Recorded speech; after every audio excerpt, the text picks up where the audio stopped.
اطہر مجیب صاحب، آپ سے میں پوچھنا چاہتا ہوں کہ ایک اعتراض جو یہ کیا جاتا ہے کہ اسلام میں فرد کی رائے کی کوئی اہمیت نہیں ہے، کیونکہ اسلام کا رجحان نعوذ باللہ آمرانہ ہے، اور اس میں جو ہے وہ مشاورت کو کوئی اہمیت نہیں دی جاتی۔ بات یہ ہے کہ آپ نے جو ابھی تمہید کے طور پہ بات بیان کی کہ بعض اسلام کے نام پر قائم ریاستوں میں جو باتیں ہوتی ہیں ان کی وجہ سے اعتراض کیا جاتا ہے، یہ بات بڑی اہم ہے، اور میں سمجھتا ہوں یہی اکثر لوگوں کی غلط فہمی کا موجب بنتی ہے، بجائے اس کے کہ وہ اسلام کے ان بنیادی ماخذ کی طرف جائیں جن پر بنیاد ہے اسلام کے احکامات کی اور ساری تفاصیل کی۔ وہ ایک آدھ کسی اسلامی ملک کو لے کر وہاں کی بدعملیوں کے نمونے کو پکڑ کر اسلام پر اعتراض کرنا شروع کر دیتے ہیں، جس کا کوئی بھی وجہ جواز نہیں بنتا۔ تو اس لحاظ سے ہمیں اسلام کے بارے میں جب بھی کوئی بات کرنی ہو تو ہمارے لیے دو ہی طریقے ہیں بنیادی طور پر۔ نمبر ایک، قرآن مجید کی طرف جائیں جو اللہ تعالیٰ کا کلام ہے، اللہ تعالیٰ نے نازل کیا ہے، اور بلا شک و شبہ یہ اللہ تعالیٰ کا لفظی الہام ہے، محفوظ ہے اور کامل کتاب ہے، اور اللہ تعالیٰ کے علم کامل پر اس کی بنیاد ہے۔ اس کے ساتھ دوسرا ہمارے لیے رہنمائی کا ذریعہ نبی اکرم صلی اللہ علیہ وسلم کا طریق عمل ہے، جس کو سنت نبوی کہتے ہیں۔ رسول پاک صلی اللہ علیہ وسلم کی رہنمائی اللہ تعالیٰ نے فرمائی، اور جو کچھ آپ نے کیا اور جو کچھ آپ نے فرمایا سب ایک وحی خفی پر مبنی تھا۔ تو اس لحاظ سے وہ دوسرا ذریعہ ہدایت ہے جس سے پتہ لگتا ہے۔ اب اس پس منظر میں اگر ہم غور کریں اس اعتراض پر کہ اسلام کے دین میں ایک فرد واحد کی رائے کی کوئی بھی اہمیت نہیں، اس کی کوئی بھی قدر نہیں، بلکہ ایک بنا بنایا مذہب ان پر نافذ کر دیا جاتا ہے۔ بات یہ ہے کہ اسلام کی بنیاد اور اسلام کا آغاز دراصل اللہ تعالیٰ کی طرف سے ہے۔ یہ اللہ تعالیٰ کی طرف سے پیغام ہدایت ہے جو لوگوں کو دیا گیا ہے، اس کا نام اسلام ہے۔ تو ظاہر بات ہے کہ وہ پیغام تو جیسا میں ذکر کر چکا ہوں قرآن مجید کی صورت میں اللہ تعالیٰ نے نازل کیا ہے۔ اب جہاں تک اس کو نافذ کرتے ہوئے فرد واحد کی رائے کے احترام کا تعلق ہے،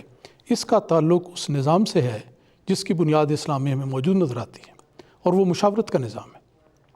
مشاورت کا اسلامی نظام یہ ہے کہ سب سے پہلے لیں کہ رسول اکرم صلی اللہ علیہ وسلم کو اللہ تعالیٰ نے یہ تاکیدی ارشاد فرمایا کہ آپ مسلمانوں سے مشورہ کیا کریں، اور اس سے پہلے یہ بھی فرمایا کہ مسلمانوں کا اپنا نظام جو ان کی ڈے ٹو ڈے ورکنگ ہے، روزمرہ کے اصول ہیں، روزمرہ کے کام ہیں، اور جو بھی قوانین طے ہوں گے وہ تو قرآن کی روشنی میں ہوں گے، لیکن تفاصیل میں جاتے ہوئے باہمی مشورے سے امور ان کے طے کیے جائیں گے۔ میں اس کے لیے آپ کے سامنے وہ قرآن مجید کی آیت رکھتا ہوں، یہ سورہ شورى کی 39 نمبر کی آیت ہے، جس میں اللہ تعالیٰ نے فرمایا کہ مسلمانوں کا طرز عمل کیا ہوگا۔ وَالَّذِينَ اسْتَجَابُوا لِرَبِّهِمْ وَأَقَامُوا الصَّلَاةَ وَأَمْرُهُمْ شُورَىٰ بَيْنَهُمْ وَمِمَّا رَزَقْنَاهُمْ يُنْفِقُونَ،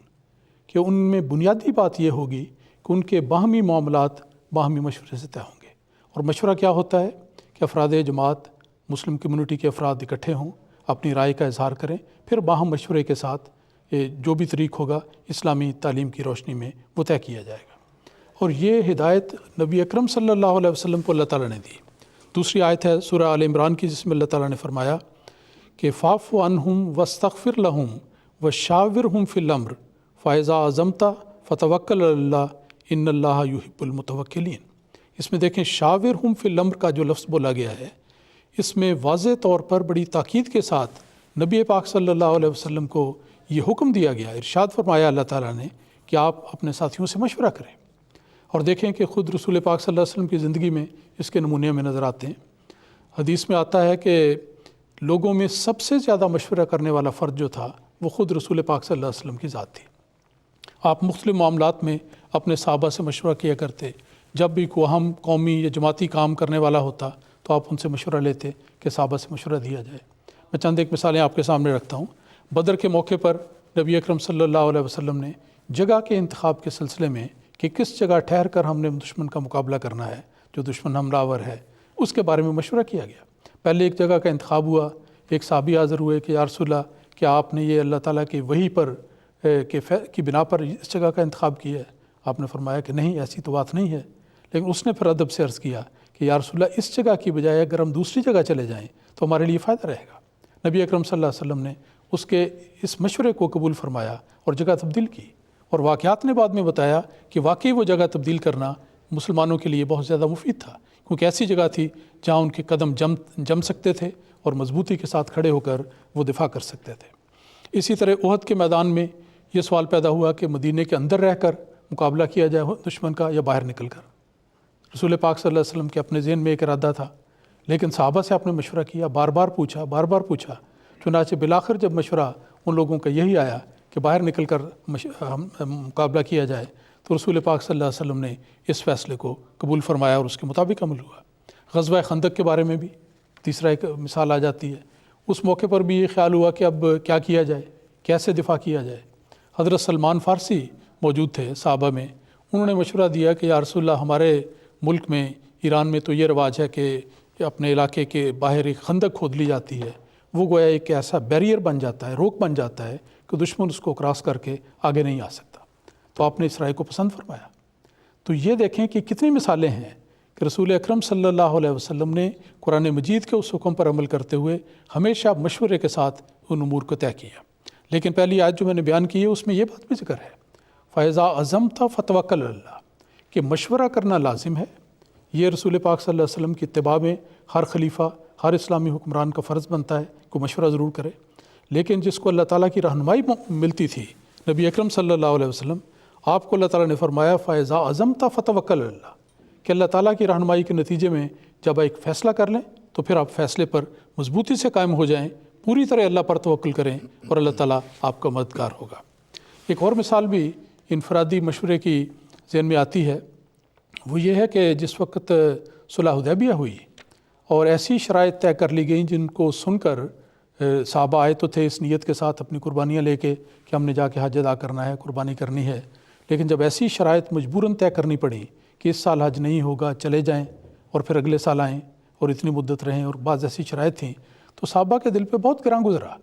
اور یہ ان کو محسوس ہوتا تھا کہ کیسی باتیں، کیسی شرائط ہم نے طے کر لی ہیں، یہ تو ہمارے لیے بہت ہی کمزور شرائط ہیں جن پر ہم نے صلح کرنی۔ ان کے دل اتنے اس وجہ سے کہ ایک تو ان کا ارادہ پورا نہ ہوا، ایک یہ وہ جو جذبات اور مان لے کر آئے تھے وہ دل میں رہ گئے، دوسرا شرائط کچھ ایسی نظر آئیں انہیں اپنے اس وقت کے خیال کے لحاظ سے، اگرچہ اس میں اللہ تعالیٰ نے فتح مبین کی بشارت دی، لیکن صحابہ کے دل پہ ایسی کیفیت تھی کہ جب رسول پاک صلی اللہ علیہ وسلم نے انہیں یہ فرمایا کہ اچھا اب معاہدہ طے ہو گیا، اب ہم نے واپس جانا ہے، تو جو قربانیاں تم لے کے آئے ہو یہ یہیں پر کر دی جائے اور آگے نہیں ہم جا سکتے، پھر ہم واپس چلے جاتے ہیں۔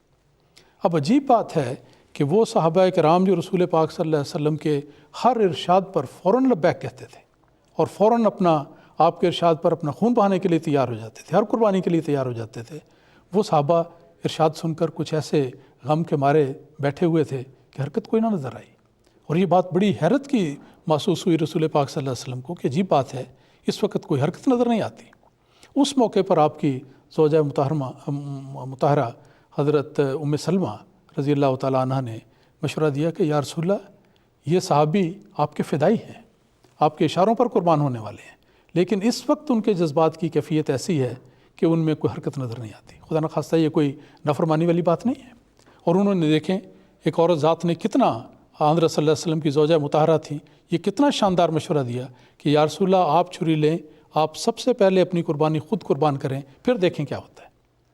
رسول پاک صلی اللہ علیہ وسلم نے اس ایک عورت کے مشورے کو، اپنی اہلیہ کے مشورے کو، زوجہ مطہرہ کے مشورے کو قبول فرمایا۔ آپ نے قربانی کی، صحابہ نے فوراً اسی وقت اٹھے اور دیوانوں کی طرح جا کے آپ کے ارشاد کی تعمیل کی۔ تو یہ چند ایک مثالیں ہیں جس سے پتہ لگتا ہے کہ صحیح اسلامی طرز حکومت میں